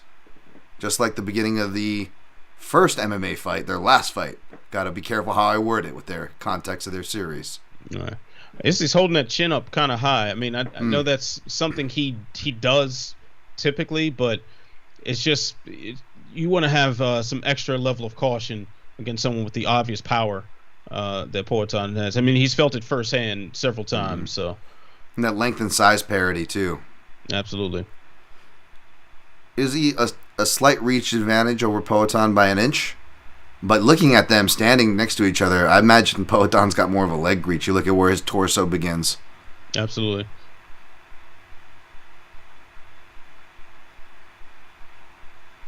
Good right hand from Adesanya.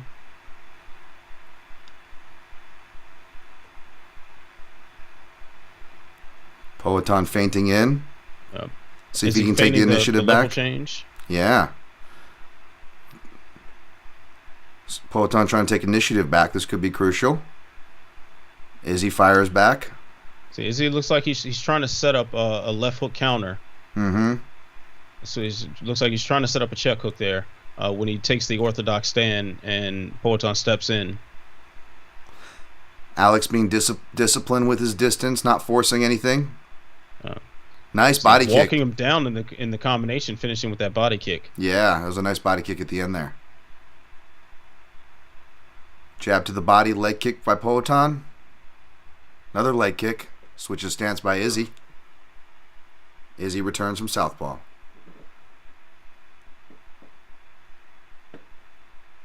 I think Izzy's trying to set up a head kick here.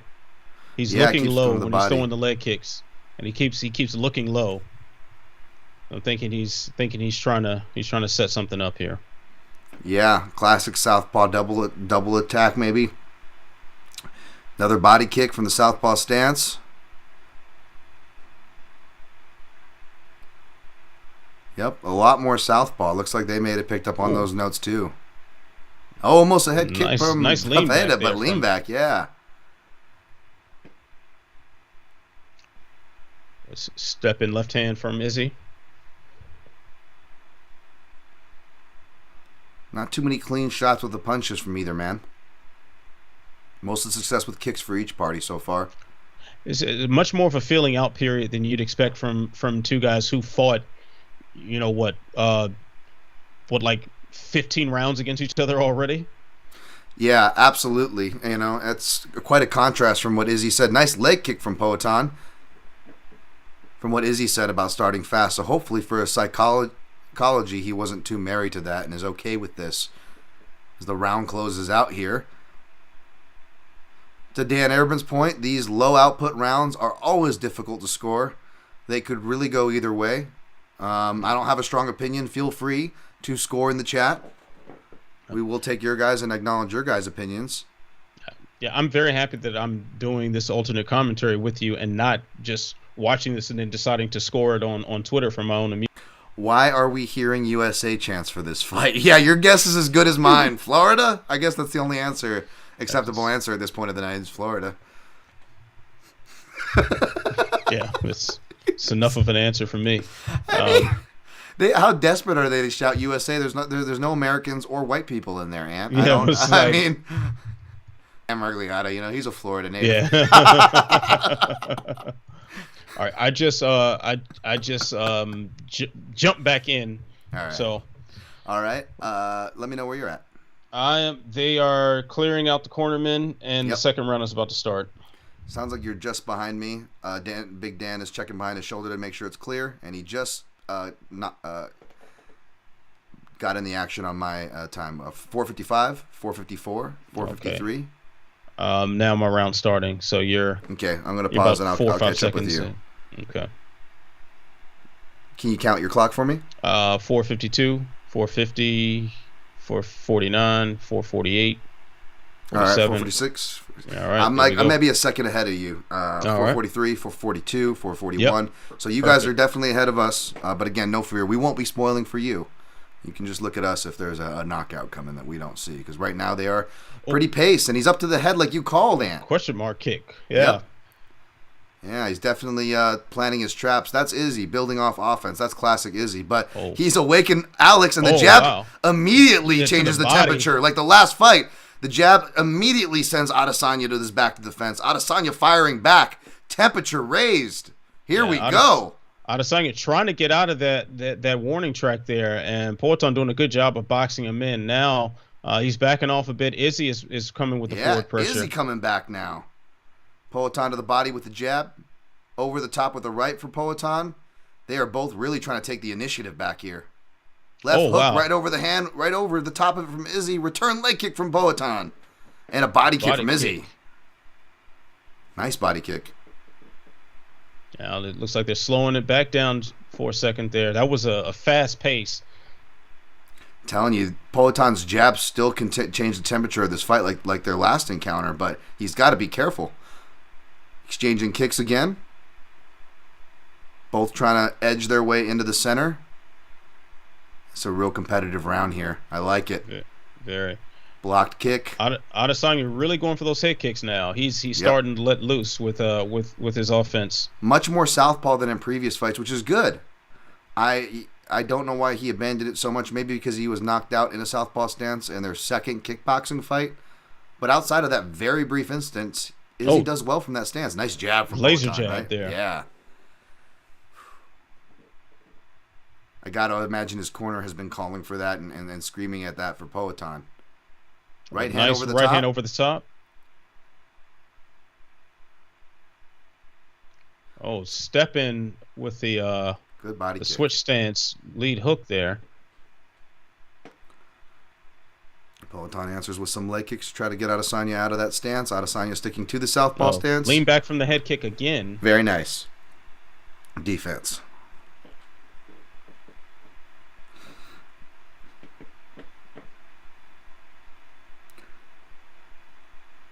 Let's see, back to the feints. Feints. Inside leg kick. Miss for Pereira on the leg kick return. Miss for Adesanya. A lot of these are missing or not necessarily landing clean for both fighters. No. And when they turn it up, though, that body jab. Yeah, body jab partially blocked there. Yeah. If he can get him back to that warning track, he lights up like Robbie Lawler does Poatan Pereira. We saw that. We see Izzy just right then. He got to that warning track and then he came forward right away. So I think he's again back to the warning track, but he comes right back. He looks committed to not get stuck there again tonight. Yeah, I think Poatan really needs to use his jab when he gets him even just close to it. That the jab will send him the rest of the way. Nice punch combination there from Adesanya. Very nice. Trying to trap the lead hand from a southpaw stance. A lot of southpaw stances from Izzy. That's what I would have recommended too. So I love to see it. Left hook from Alex. Not super hard though, which sounds crazy to say from him, but it just wasn't a committed left hook that he hit him with. So yeah, Adesanya used that leg kick. Good slip calf of the kick. Jab to get out of there.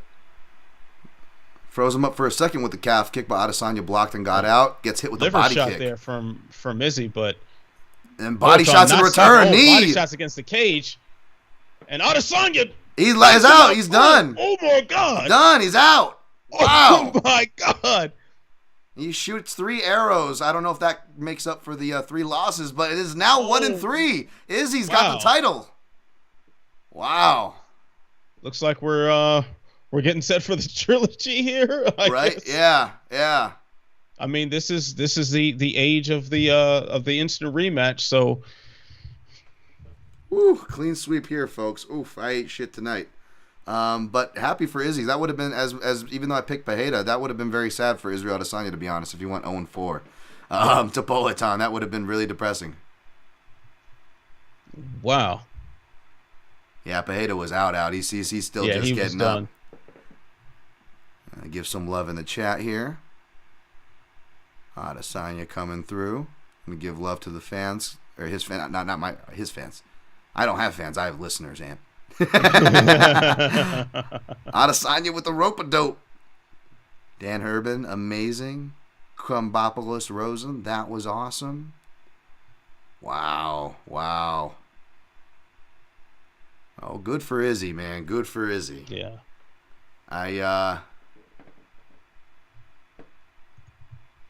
Wow. I wonder what it's going to be like, because if he knows that he's going to have to face him again, I imagine they're still not going to be too kind to each other. I mean, I would love to see these guys just be friends at the end, regardless of what happens, because that's just how I am. But I don't think that's going to be Izzy's prerogative. Wow, he was pouring it on, and then boom, 1-2, got him, and then another right after it. Yeah, he wanted to follow up on that one.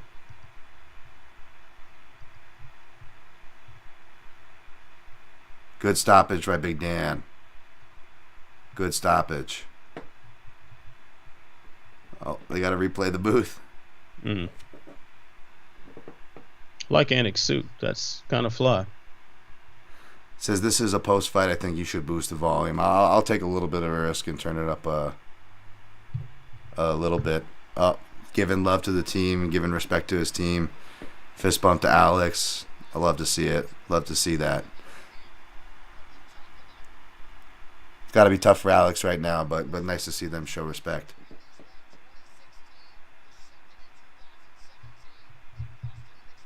Wow. That was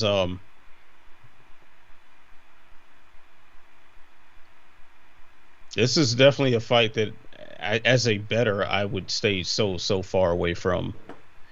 Because this was such a tricky thing. I mean, you would think a guy who has beat Adesanya 3 times over 2 different combat sports, and they're fighting for a 4th time. Okay, you know who should win. But each time, Adesanya proved that he was the better fighter. He just didn't win. You know, he did all 3 times. That's how it happened. So it's like, how do you quantify that into this 4th fight? It is true. You're absolutely right on this fight. You're absolutely right on not betting MMA. But again, I will say, you're going to give the sitting champ as an underdog odd, no matter the context. Everybody will say, and everybody will rightfully say, that's disrespectful. You're going to get the sitting champ as underdog odds when he's 3-0. And we just had the lesson that everybody failed to learn with Leon Edwards, saying it was a 5th round fluke. And I told y'all, I showed the fucking seeds, and it shows true with a 5-round decision, which was my thoughts here for the Poatan Bajeda. So, again, it's a loss. It's stupid. I'll definitely own up to it like I always do with all my stuff. But I got to say, it was an underdog shot, man. At least I was on the plus money of, to Ant's point, a volatile fight. But the night is Izzy. Enough about my dumb ass. Let's get this volume up for his post fight here. As he's talking now. Yep.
Oh, it was so beautiful. He doesn't remember what he hit him with.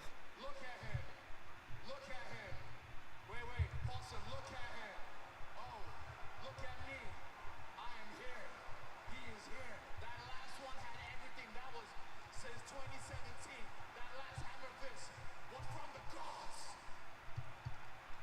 One of the greatest victories of all time. It was an honor to call you fight, sir. Thank you very much. MIA. I'm about to walk out to one of your tracks. And when I'm heading out, let's fucking turn up and party because I'm in Miami. And when you Miami, baby, darling. The last star of thunder, ladies and gentlemen, Israel Adesanya. Please don't interview a knocked out guy. Just cut the broadcast. Like, don't. That's all I think nowadays whenever like someone gets knocked out, like, don't interview the knocked out person. Yeah. Wow. All right, I'm gonna turn it down. Wow. Wow. That motivated me, man. That motivated me to get out there. Yeah. You know, I had a crazy epic. I had a really crazy night the other night, and it was cool because I got to meet some friends. Shout out to Lance for the MMA Analysis that was in town. It was only like a couple $100 or whatever. It wasn't like a premium 777, but I fucked around. I was hot. I hit 3 7s on the way out of the casino, cashing my tickets, and I felt bad. I felt bad because the way I am, and I'm learning it's a very Asian American thing. One of our stereotypes where we're fucking terrible when it comes to owning credit. That's why I'm always like, I don't shit on victory laps. It's just inside I'm jealous because that's not me. And but I'm glad I tried to enjoy, and I did enjoy. Not tried to. I did enjoy this last weekend because it never lasts in this game. You could be on top like Izzy is, and then you're not. Now Izzy, to his own admission, he's very lucky. He's gotten to feel that again and again and again. A fight or this or that, experience it again and again and again. And with social media and inundation, it's so easy to get that FOMO, and you're like, oh, why? I gotta get it, or this or that. And I don't want to turn this into a bootstrap thing or anything. I'm not saying that Izzy did. And I thought it was a good. It inspired me. I'm moved. I'm speaking from the heart here. I'm very moved and motivated because you know what? Yes, real life. It's harder for some people to get to places, and whether it's luck, circumstances, all the above. It's all different. It's not as easy for everybody. I get that. Believe me, I get that. But I love seeing these fighters go through adversity. I mean, Izzy, he had to go through not just losing 3 times, like getting embarrassed, like getting knocked out. I hate to use the term robbed, but one of those, the ones that went to decision, he probably should have got that decision. And to be able to feel that and watch these fighters overcome these hurdles like that. I know I'm an X's and O's guy, Ant. But this kind of stuff inspires me way more, man. It inspires me to want to... I'm really grateful for where I've gotten, and it's because of hard work. So it's not that I'm not working hard. It's not that, I didn't know this message until Izzy just said it. Like, it's stuff we all know. But, man, does it inspire me to just want to get out there. I just got back in the gym today, and... Yeah, man, I want to go out there and get, what the fuck's mine now, after seeing that. I know I got my ass kicked tonight. But that motivates you more, man. So I don't know. I feel motivated right now after hearing Izzy speak. How are you feeling, Ant? I feel the same way. I think it's a reminder too of the level of dedication that it takes to achieve greatness. Think about how many times we sit here, and whether we're talking to one another now, we're just sitting here watching fights. Like you and I have watched a gazillion fights, and we watch them all the time and analyze them all the time, and so inundated in that world. That I think, and I think even if you're a, sort of a casual fan and you just turn on a UFC when a name you recognize is on there, it's sometimes you get away from the notion that these guys are in the gym every single day, putting it on the line every single day, and going through all this discipline to achieve this perfect body, to get in this very, very dangerous set of circumstances and fight on this big stage. Like, it's so many little things that it takes to achieve something big. The little steps make big results, and I think that's a lesson that we can take into anything that we do. Like, I've had I not to get too personal on your show here, but I had some medical news some months ago that kind of shocked me into getting back at it. Like I found out I'm pre-diabetic, and it was sort of like this sudden realization, like, okay, well, I can't just be content to sit back and gain weight and get fat and get loose and and just not do anything and have extra drinks. Well, I know I got to get up off my ass and I got to get it, and I've got to put the healthy food in my body. I've got to get to the gym. And like earlier today, I just had this moment where I'm exhausted. My kids have been driving me crazy. I've got a ton of personal issues that I'm dealing with, and I'm trying to resolve right now. I'm like, I don't feel like going to the gym. I just want to sit back and catch up on that Wu-Tang show on Hulu. Like I'm some episodes behind. I need to catch up. Like, no, let me go ahead and get this work in. Oh, I want to get on that too. Yeah, sorry. Yeah, go ahead. No, go ahead. So I had to get that work in. Oh, the Wu-Tang show. Yeah, we'll talk about that. Yeah. I had to go get that work in, so I went in the gym and I got it in, and I came limping back in the house because I wore myself out, but I feel so much better for it. I've got other personal ambitions of mine that I'm working out. I was talking to my wife yesterday and was like, yeah, you know what, this idea. I started making beats too as a hobby. Yes, absolutely. Yeah. So I was like, I was like, man, this is a project that I'd like to work on, and it's just seeing people achieve something and they acknowledge all those little steps. It's like makes me re-examine the little steps that I'm taking. By taking the little steps, they're going to result into something big. So yeah, absolutely. Take what Ant is saying and again. What he said about getting it acknowledged too. So whether you have a partner or somebody or just somebody that use your friend, and like even just be supportive of other people's journeys too. Like Izzy had every right. It's his own pro fight. I mean, he has every right to do whatever he wants, of course. But I'm just saying he had every right to be salty about it, if I want to use that descriptor, right? And man, the dude just spoke from the heart. And even tried to uplift others, you could say, with that, and that's awesome. I don't know about, that's not cocky to me, and that sounds like a good winner to me. It motivated me, and I don't know, man. So definitely go out and get yours. But I'll add my own caveat: be a good winner and motivate others too, though. Motivate yourself, Absolutely. but always motivate others. Don't be that person in the story that knocks people down on their stuff. But man, this is awesome, man. If you have anything that you want to plug now or in the future that we can help with, both me and our listeners and everybody here in the chat loves you. You are always welcome here and always welcome to plug, promote, or call to arms anything you got going on in now or in the future, sir. Well, I appreciate you, Dan. So first up, you can find my work on MMA On Point. So I'm one of their writers. So I've got videos, scripts that coming out. I don't know the exact release schedule. I just know I write scripts all the time and send them in, and they make videos out of them. So nice. Check out some of that. Of course, my YouTube channel, The Walkout Network. We have our show, The Living Death Show. Myself, Jay Petrie, and Ben Duffy. Dan, we got to have you back on too, man. Yeah, good dudes. We're actually going through a format change now. So I haven't even made this announcement on the channel, but I'll say it here first. Let's do it. We're gonna. I'm not sure if we're doing a show this week. We probably will, coming off the heels of a big pay-per-view with those results. But we're gonna move away from the weekly format just because the content mill that the UFC has sort of become. It's like we want to be excited to do the full show again. Like we don't want to feel like it's a chore every week to get together and talk about everything. So what we're going to do, we're going to switch things up to where we're going to talk in segments on particular topics, because every week there's a ton of foolishness or actual legitimate fight talk to be had. So we're going to reserve the channel for that. So we're going to do that. And then when it comes to the big pay-per-views, when it comes to big news like the recently announced WWE and UFC merger, we're going to do a full show for that and do more in-depth breakdowns of some of the issues. So I'm very excited for this format change. I hope you guys tune in and enjoy it. The Twitter and the DMs is open. Hit me up, man. If you got questions, comments, suggestions, all of that good stuff, I'm open. And let's get this work, baby. Let's go. Yeah, give him a follow, too, if you're watching You Have No Excuse, because I made his Twitter handle, his name tag, @AntWalkerMMA.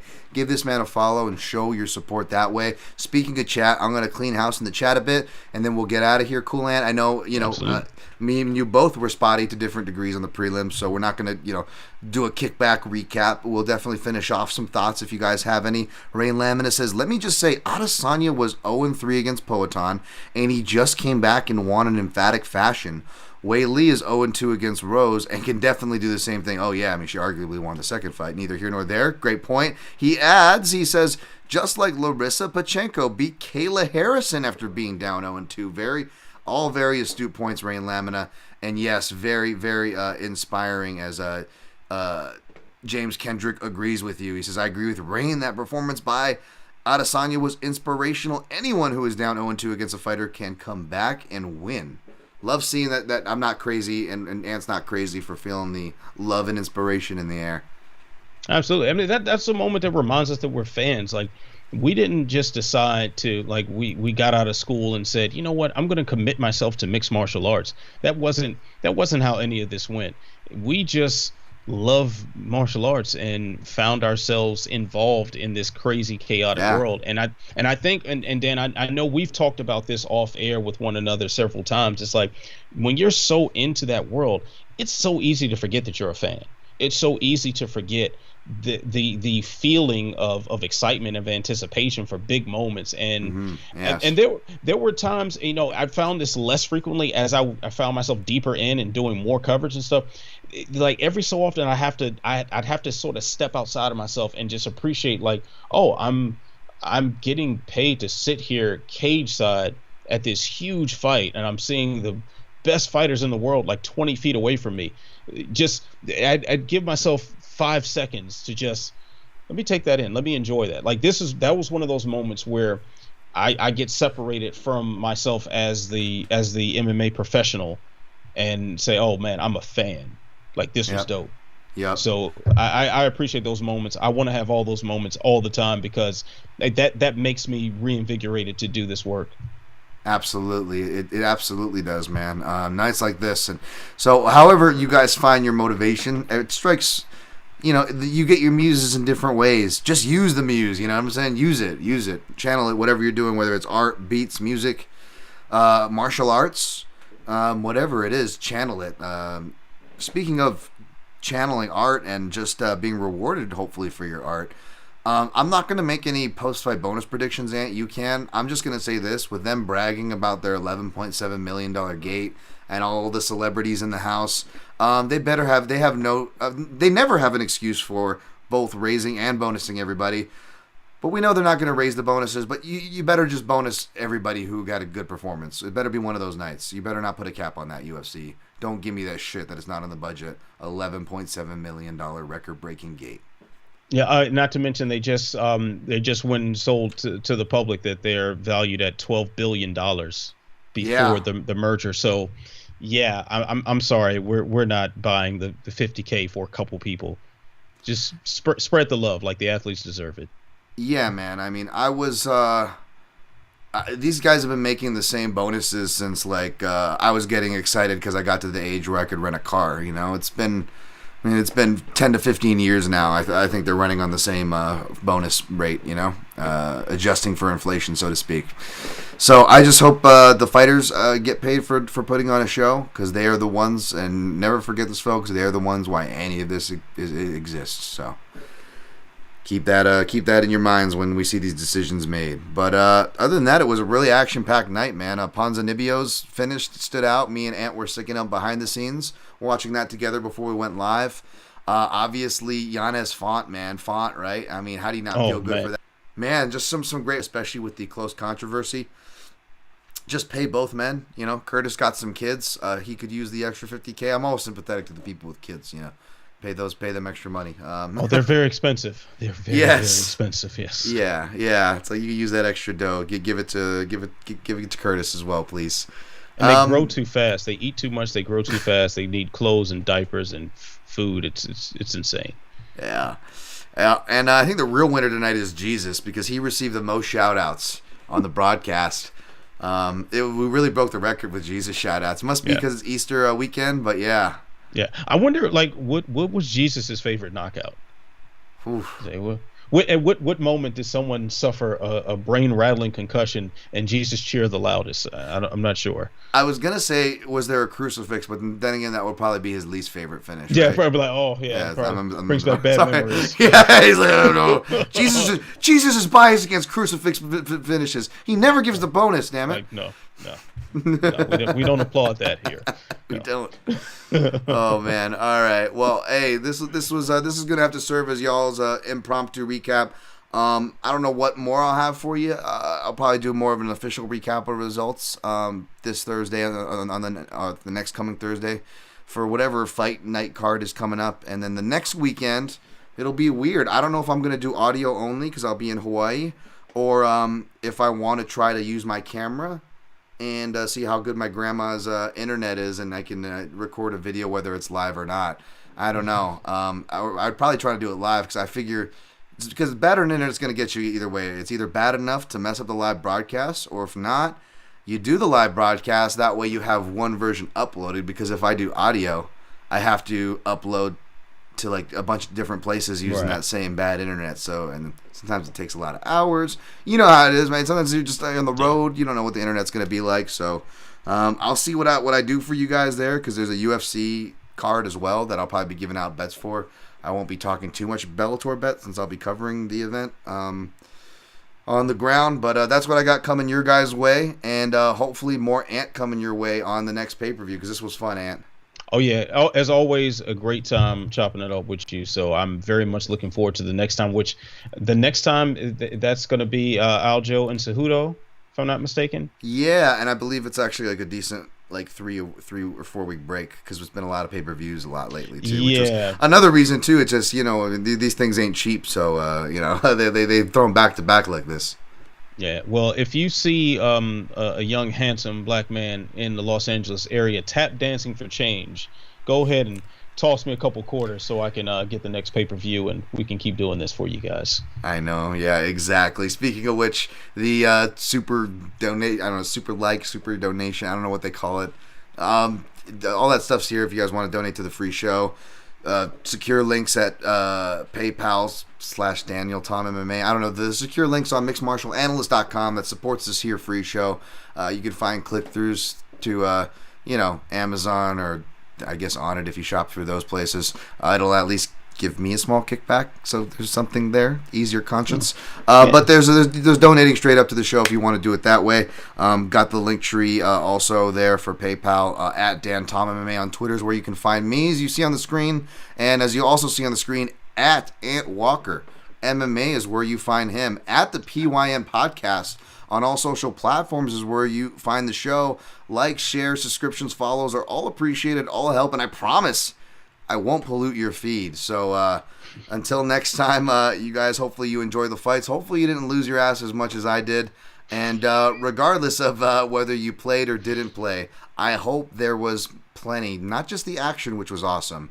I think there was some plenty we can take away, thanks to Mr. Adesanya. Thank you, sir. So without further ado, have a good night, everybody, and always protect your neck.